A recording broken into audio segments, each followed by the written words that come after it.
Good day. This is Danelle, and I'm going to talk you through this handout and also talk about the Jumpstart II that will start this term. A number of you, about 20, 21, 24 of you, 24 of you have indicated that you're interested in trying out this new model. Now, it is a pilot, so we'll see how it works, and I'm sure we'll learn along the way how to help support you as a writer. Um, and the purposes are to practice consistent weekly writing and to get feedback from peers about your writing in order to help you build a sustainable writing practice. So the first piece is, of course, you're going to, every week, each member of the group will bring in 3 pages, double-spaced, 12-point font to be read by the group during the meeting. There'll be enough copies for the other people as well. The writer can read it aloud, or group members can read the work silently. However, you as a group decide. Reading it aloud is pretty good. It's helpful. It seems to help people to do that because they can hear where you bump into things, is the way I talk about it, and the others can read along as the person reads. You don't necessarily have to create a new piece each week. It could be a piece that you're working on or seek advice on over time. The weekly group meetings are hour-long feedback sessions. Each person will have a limit of 20 minutes for reading and the feedback from the group on the writing. This works well for a 3-person group so that you can do it in an hour. I actually think the leader or the convener, and eventually the leader, should have a timer and appoint one person. That's probably the leader to do the timing. With 3 pages, double space, usually the reading can take place in 5 minutes and the discussion for 15.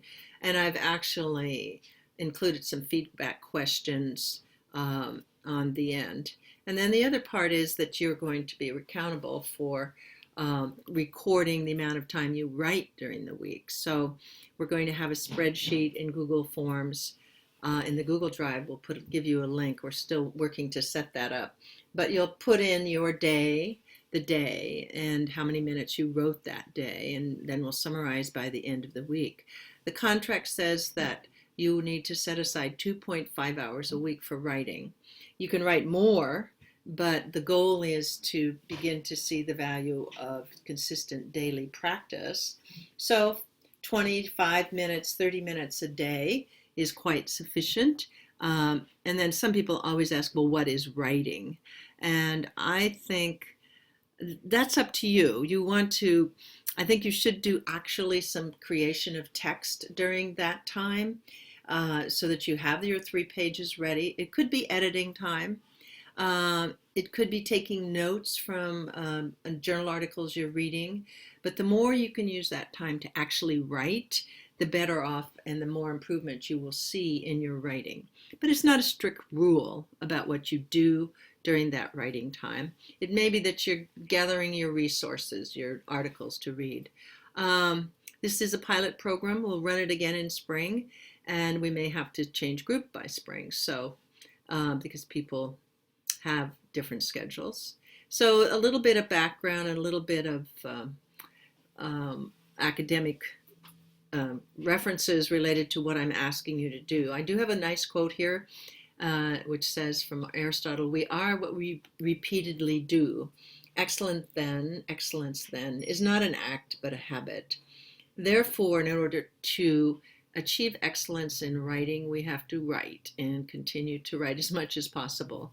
Otherwise, we get quite practiced at not writing. So this is a new model trying to figure out how to fit writing into your life and our life at Portland State, where we have lots of teaching time, a lot of responsibility, and trying to not manage our time, but allocate time to writing. That's the focus that we want.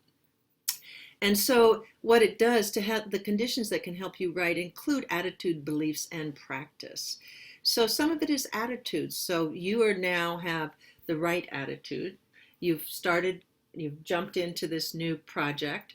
You were positive about it, and a belief that you are a writer. Think of yourself as a writer, and that's part of your job at Portland State, and you're part of your job as an academic. So in order to do that and to have consistent writing schedule, or consistent practice, the research shows you need to keep a regular writing schedule, and that's what we're going to do with the accountability piece. That will be open. Everyone can see how much you've written this week. So that's going to be a challenge, and it's public, but it's the way that other people have run this kind of group, and we'll see how that works. I think it might be, we'll just see. I'm excited to try it.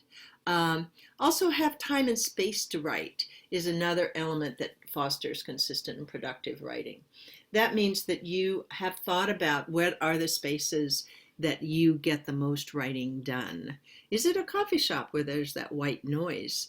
Is it in a bedroom at your house? Is it in your office? I would warn you, if you write in your office, you'll need to, of course,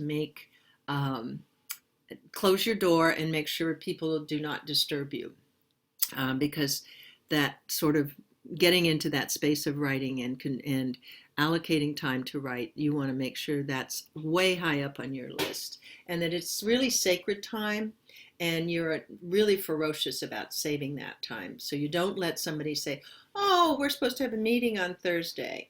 And I bet you can come to that meeting. You aren't teaching. Well, no, you aren't teaching, but you have another appointment, and that is an appointment with yourself to write.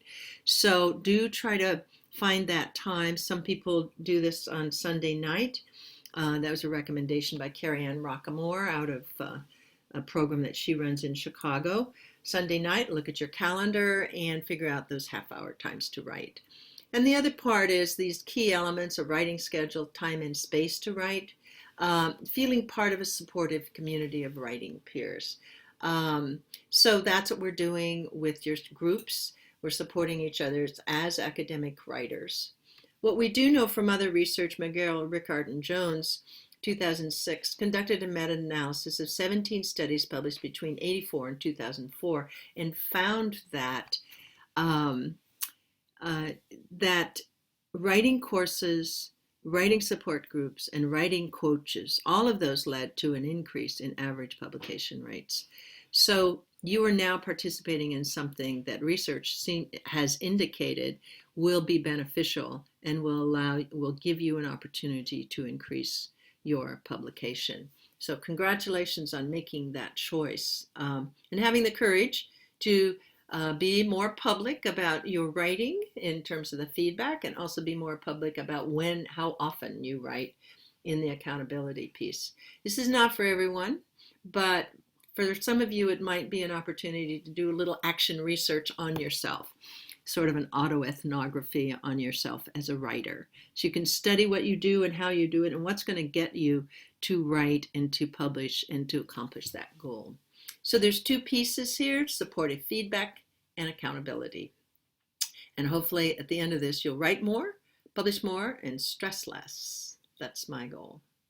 So what are you going to do in that first meeting? Get to know each other and each other's work to build a trust. I have flagged one person in the group to be a convener. At your first meeting, decide who will continue to be responsible for leading the meeting, keeping track of time, making sure everyone gets and gives feedback, taking responsibility to communicate with the group. And be sure to tell me who that person is. I think it should be one person this term till the end of the term. Next term we'll have different groups if we want. If you want to stay with the group, the same group, fine. But we're going to try what we have now, and be sure to tell me who that person is going to take responsibility. And also recognize that both getting and giving feedback is instructive. Be willing to share your authentic response to the text with the reader. Trust yourself, and trust that you do know what you have something to say. You are an informed, intelligent, responsive person, and that will help the other person learn more about communicating more clearly. And don't expect people to read your work before the meeting. This is not about reading before. That's too much for us here at Portland State. We've got too many other things going. So the meeting is really an intense time when you do read what you've written and you get feedback. And decide also as a group what feedback structure you will use. You could do that individually or as a group. I put on the next page several structures. You might want to try out different ones at different times. You might want to adapt one to meet the group needs. I've tagged the convener as someone who's participated in Jumpstart before. I would like you all to feel free to refer members of the group to some Jumpstart strategies that might assist them. Have fun. This is a new model. We're learning as we go along. And I will say at the end of this term, Janelle would like to have a little wine and cheese for those who have participated. So feel free to do it. And we all are getting to know each other, and now we're going to get to know each other as as in our written work. So the feedback structures I basically put in four. Some of them I gathered from the literature. And so one is called 3 Basic Ideas.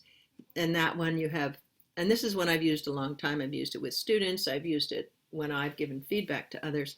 So basic ideas are Velcro ideas as you're reading along. What ideas, as you're listening, you're reading, boy, I like that sentence. Boy, that's really nice. The writer needs to know what really works well. And the Velcro idea is the place where the writer can learn that. The writer also needs to know what's confusing.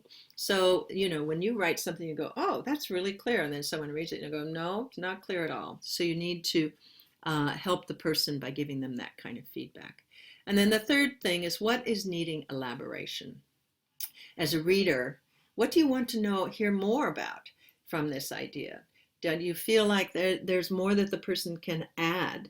I know that I was recently getting some feedback on my writing, and the person said, oh, Danelle, I was talking about writing blocks, and I said, oh, I think this is how to get a writing block, knock down a writing block to the size of a pebble. And she said, I think you can add a lot more about that. It's a really good metaphor, and you can add more about that. So the other is the author can make a request. The second one, the author may say, as you're reading, please look for places that I was confused, or something like that. So I had someone read a draft of a chapter recently, and what I wanted them to tell me is when I sounded preachy. Because that's something I want to avoid in my writing book. But I think I can be preachy at times, so I just said, please tell me when it sounds like I'm not being authentic and I'm being too